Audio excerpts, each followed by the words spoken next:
We need people to start turning out in force to give blood. That urgent call to action from Dr. Peter Marks, director of the Food and Drug Administration Center for Biologics Evaluation and Research, comes as fear about the coronavirus is keeping people from wanting to donate blood.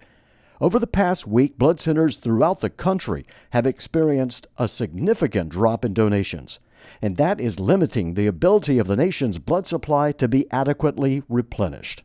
We need people not to let the blood supply get depleted.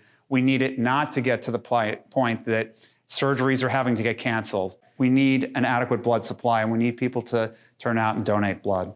The coronavirus does not pose any known risk to blood donors during the donation process or from attending blood drives.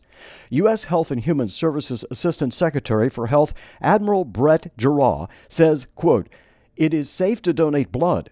Part of preparedness includes a robust blood supply. Healthy individuals should schedule an appointment to donate today to ensure that blood is available for those patients who need it." Blood centers are regulated by the FDA and must follow specific guidelines to ensure safe blood is available for patients at all times. It's a very safe thing to do to go give blood, and people should do it because they can really help save lives. The plea from these federal agencies comes as the entire blood banking community is uniting to urge people to donate blood and for organizations to keep hosting blood drives. There is an immediate need for blood donation. We need people to donate every time they are eligible. By doing so, you are helping to ensure a ready blood supply. We cannot wait for the situation to intensify further before taking action.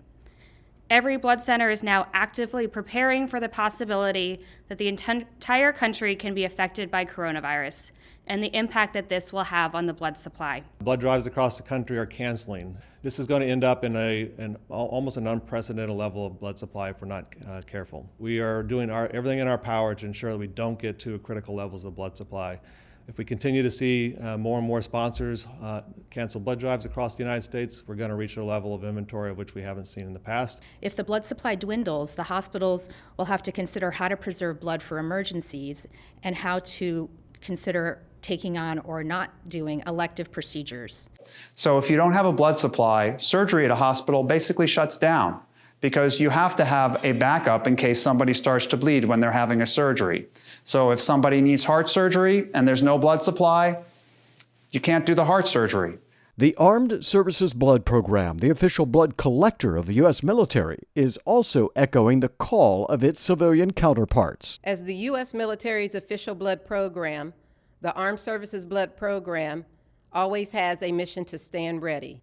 We are asking if you are able and eligible, consider donating. Take the time to help us stand mission ready.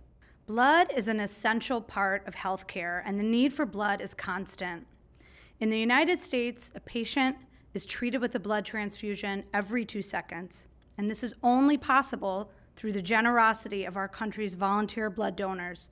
They are the heroes who make life-saving treatment a reality. The FDA says there have been no reported or even suspected cases of transfusion-transmitted coronavirus, and that the virus poses no known risk to patients receiving blood transfusions. We need people to come out and donate blood. It's a potentially life-saving medicine.